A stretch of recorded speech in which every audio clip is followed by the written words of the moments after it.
From the Florida Today newsroom, this is the Florida Today Show.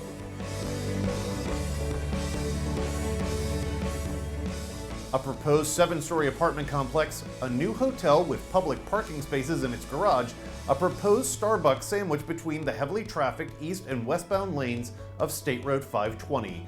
What do they all have in common? You guessed it, Cocoa Village. Welcome to the Florida Today Show. I'm Rob Landers.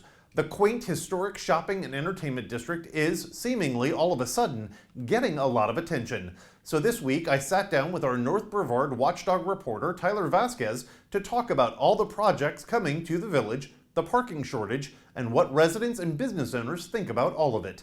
Watch. So, Tyler, I have been following your coverage of Cocoa Village and all of the proposals that are coming in. Let's start off by talking about the proposed apartment complex that's going in where the old Bank of America location is. Sure, Rob. So this would be a luxury apartment complex. I think a lot of our readers are familiar, and Cocoa residents are familiar with the Cirrus apartments that are going up at State Road 524. These are both by the same developer called the Framework Group. They're out of Tampa. We're talking about 243 units, an enclosed parking garage for residents, and then over 14,000 square feet of retail space on the ground floor. Okay, so still keeping maybe some of that downtown charm area for people to walk around and do more shopping on the lower level, bringing residents into Cocoa Village, similar to what the High Line did in downtown Melbourne. I'm glad you mentioned the enclosed parking space, because I know the Bank of America spot as one of those places where during events they're open for parking. $5 to park. You can park here. That parking space is now going away. What is the city doing to kind of improve parking in the village itself? Sure. I mean, this brings us into a couple of other things, but I mean, even just this week, the city approved the purchase of lots on Oleander. That would add 73 spots alone to the village. These are a little bit outside of maybe more the central area, but I think that it will still allow lots of access to the village, which I believe city leaders are hoping for. And I know we hadn't gotten to this yet, but we were going to discuss the Radisson, the new hotel that's going to open down at the location of the old City Hall. The current plans call for a similarly enclosed garage for guests of the hotel, but there's also going to be 100 spots for people who are coming to Cocoa Village. Okay. So for people who don't know, the proposed hotel is going at it's 603, right? 603 Brevard Avenue. I think that's right. It's right across the street from the old Murdoch's, the Murdoch's grocery store location. Go ahead. It's more the south end of the village, which right now is definitely a little slower than the more central parts down by the park. So I think a lot of business owners and some business owners, city leaders, I think they're hoping this will be sort of the economic boon to kind of get full use out of the entire village, rather than see most of the traffic and the commerce happening in the more central parts. Right there, right next to the park, and along Brevard, just up the street. That parking lot, though, right there across from Murdoch's, where this hotel is proposed, I mean, I don't know that you could fit 100 cars on that spot now, and it is in incredible need of repair as it is. It's not the greatest parking lot. Kind of needs some work as it is. So a hotel going in there with 100 spots that are open public parking, not have to pay to park there, would be fantastic for the village, and would greatly eliminate some of that parking drought, so to speak, at least on the south end. Okay, so how big is this hotel that's being proposed? Right now, the hotel, the plans for the hotel, it's 87,000 square feet, 107 rooms, a rooftop bar. Again, this is in the old City Hall. Now, a few years ago, they moved it to the brand new building a few blocks over, and this has just been used as a parking lot ever since. And this hotel will also have some ground level retail, much like the luxury apartments that we discussed. Which, So, I mean, in that and in that area of the village, there's, I mean, there is, but there's not like you don't have retail along that side street right in front of City Hall. Um, it's actually it's a weird location. Like you have some things further down, and I feel like that public parking that's going to be in that hotel is going to help some of those businesses on the south end of the village actually get some attention and notice that they might not have had in the past, and definitely some foot traffic, I would hope. sure, Rob. And again, like all these proposals, I mean, change can be good, it can be bad.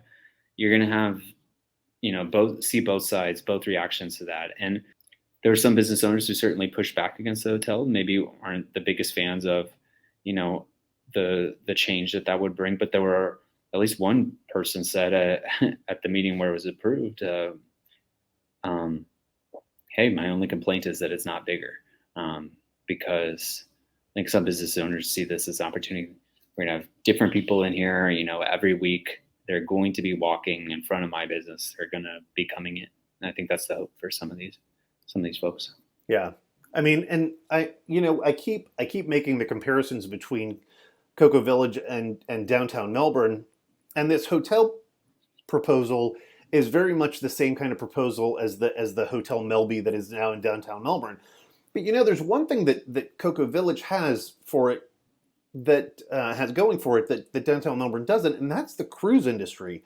There are times when you see people. I mean, the port is a port of call for some of those cruise ships that are bringing passengers in to Cocoa Village to do shopping or as an excursion to just kind of mill about. It's a quaint downtown area, so it's in this Cocoa Village is in this weird place where it's trying to retain its quaint small town downtown vibe and yet grow at the same time. And speaking of growth, let's talk about the big proposal, the one that you and I are both kind of scratching our heads over, which is the national coffee chain, Starbucks.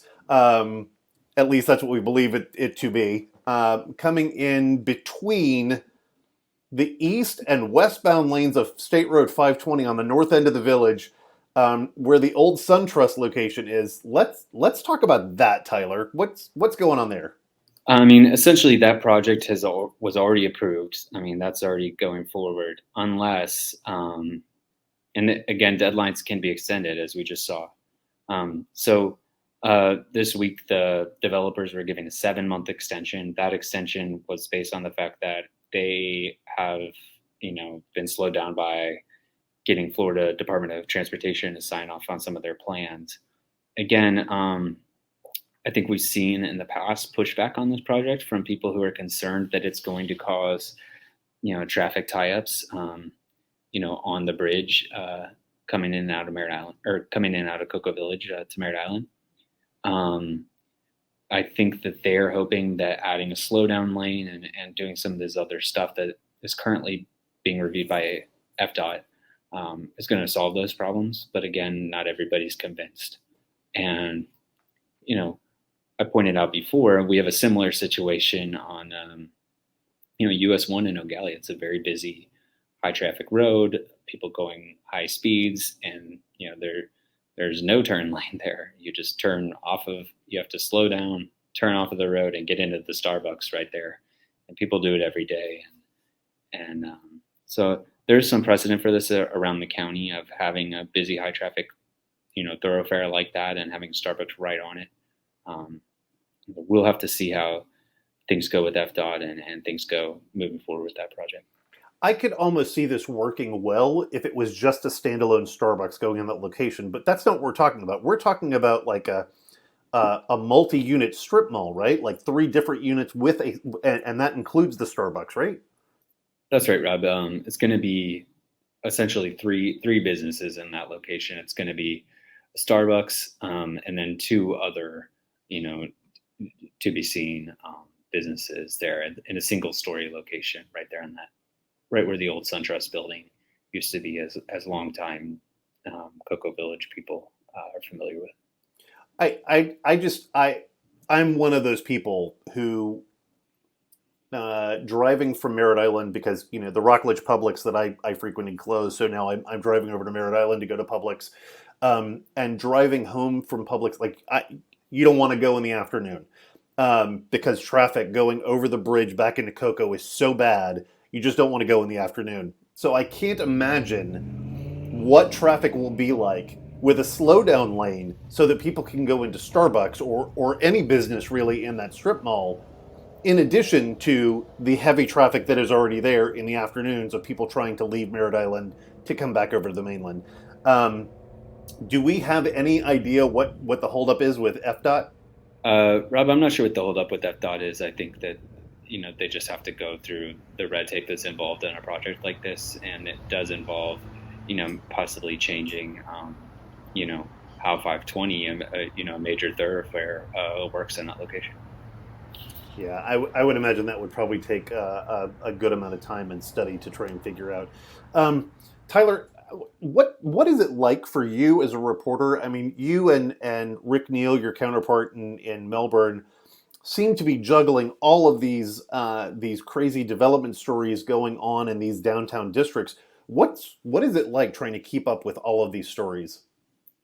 We have a great community, and I get sent ideas from people out in the community who have concerns on these topics. We just try to stay on top of what's going on with these city governments, what they're doing, and just present the facts to people as best we can, and hopefully people make up their own minds. I mean, is this a positive type of growth? Is this going to have a negative impact? I mean, I just want to present as much to the readers as possible. Got it. Well, I, for one, appreciate all of your coverage on Cocoa Village and beyond, and covering not only Cocoa Village and Cocoa, but all of North Brevard County. And I appreciate that, and I look forward to seeing more of your work in the future. Cool. Thanks, Rob. Appreciate the conversation. All right. Thanks, Tyler.